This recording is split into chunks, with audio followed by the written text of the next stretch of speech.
Alex here with part 16 of the My Docket series on Corazon real estate. As my previous videos, I recommend you watch part 0 if you haven't seen it yet. Going straight into it, we are now at the judge's order granting motion to dismiss. As I mentioned in the previous videos, this was a surprise to me. However, I dealt with it by filing a notice of appeal, and the Court of Appeals did reverse the decision. We're still going to go through it just so you can see what it looks like, and I guess I'll talk about my mindset at the time. It was definitely, as I mentioned, shock. It was a surprise. But that's because at the time I was still naive and I thought, the courts are going to follow the rules, follow the statutes. That's what they're supposed to do. I was kind of used to self-representation bias. By the way, if you haven't seen the video, please watch it. But it was never so extreme as what I witnessed in this case. And the reason I say that is because I do believe if I had an attorney, this would not have been dismissed in this way. Maybe he would have dismissed it later, not dismissal, or summary judgment possibly would have happened, much more likely, but not dismissal for failure to state a claim, because a claim was stated. In any event, definitely get some of my insight there in the video, failure to state a claim. Really, it's one of two things that occurred here. Number one is the judge was so stupid that he didn't know how it worked, which I do not believe at all was the case. I think it's number two, which is that the judge probably thought I didn't have an attorney. It wasn't likely that I was going to win. And since he didn't want the case to continue, he found a way to put together an order that at least looked like, it doesn't look good. I seriously, though, I don't think that he made this mistake because he didn't understand the law. It's too basic. And this is a judge who's pretty seasoned. He's been on the bench a long time now. He was on the bench for a significant amount of time then. I really do believe that he did know this shouldn't have been dismissed, but that he dismissed it because he thought it was maybe for the best of both me and the adversary. This is really stuff that's hard to say because it's not supposed to be how the system works. So anytime I have to say it, it's like uncomfortable. I guess aside from self-representation bias, another video you could look at is Wing It Judges, maybe that one, and also meta rulings. Try to get you into sort of why judges like this do what they do, even though it's inappropriate. I do think that they kind of justify it to themselves in their own heads. In any event, let's just go straight into what the judge has filed.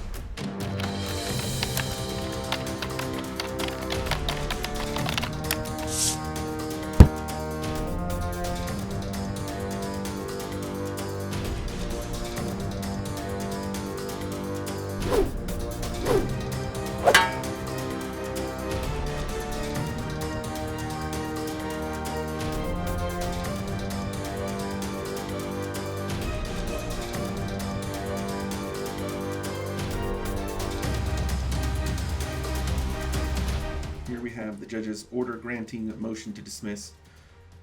So, standard introductory paragraph, he's in receipt of Corazon Real Estate's motion to dismiss, my opposition to the motion, and then the Charles Chinichi's reply to opposition. Next paragraph, he asserts that the case is frivolous and without merit. More specifically, defendant alleges plaintiff is filing the case to intimidate the defendant to extort a settlement. Additionally, defendant requests extra money and costs and damages.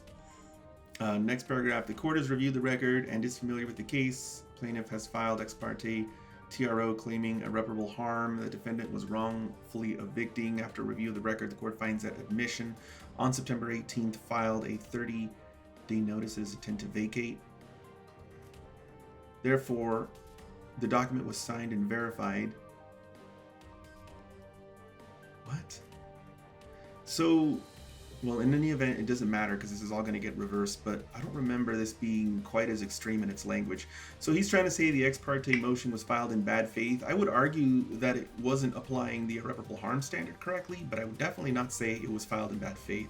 So this does take my impression of the judge down several pegs, but let's continue. Plaintiff provided in his opposition a letter, which is involving the demand for the maintenance of the air conditioner and the stovetops.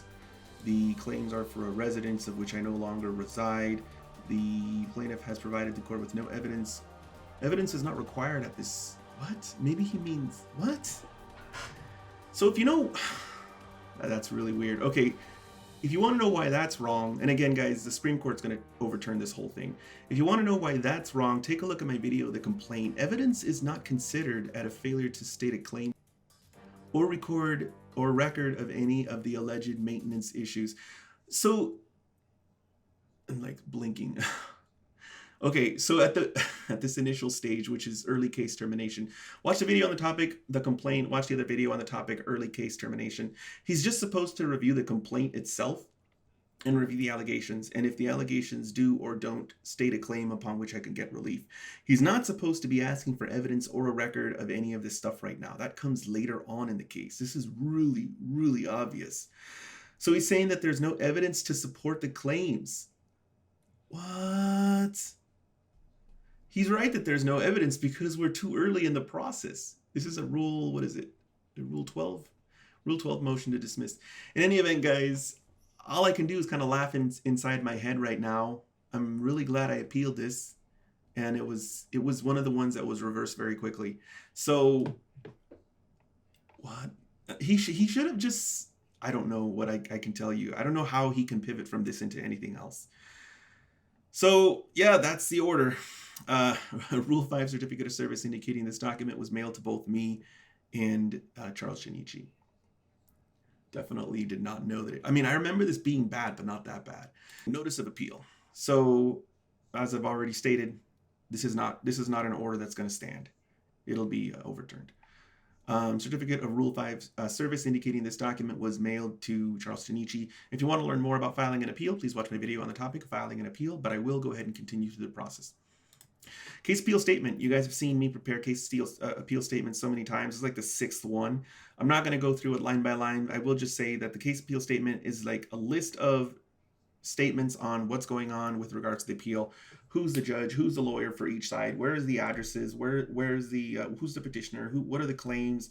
Super basic, and you can find out what's supposed to be in the case appeal statement in the Nevada Rules of Appellate Procedure.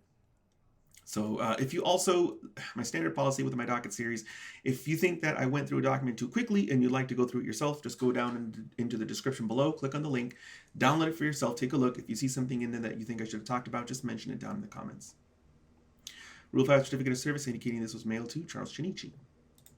Case appeal statement. Okay, so the district court clerk who is assigned to Supreme Court cases, she prepared her own case appeal statement, which she is supposed to do under Rule 3 sub 2 of the Rules of Appellate Procedure.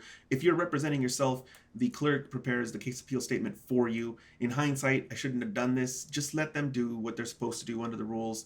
If you have an attorney, the attorney has to do it. But when you represent yourself in Nevada, there's a Rule of Appellate Procedure that says that the clerk does it. Same thing though, case appeal statement.